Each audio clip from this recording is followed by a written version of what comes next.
Hey everybody, just want to share a quick little insight from my study general conference this morning. While I was on my run this morning, I was listening to James E. Talmage's April 1933 general conference address. Now this was the final conference talk Elder Talmage gave before he died in the summer of 1933.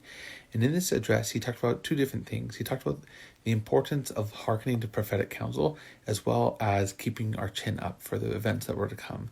And I really like these in the way he phrased it, because he talked about that those who had a listening ear heeded the counsel of the prophets, got out of debt, shored up their business holdings, and got out of speculation stocks.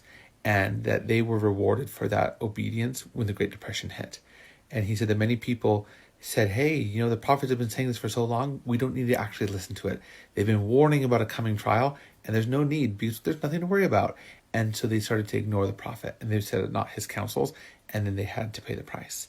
And I just think of President Nelson and how repetitive he's been like, you need to be ready, you need to be ready, you need to prepare for the second coming. And I kind of just thought of Elder Talmage's comments in relation to that, and how some members are like, oh, well, he's been saying this for so long, maybe it's just hyperbole, but maybe just like the prophets of old, he's gearing up and he's making sure we're prepared.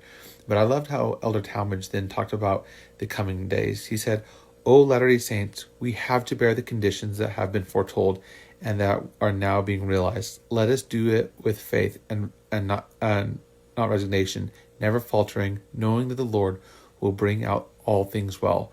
For his word shall not fail, neither shall his purposes be turned aside.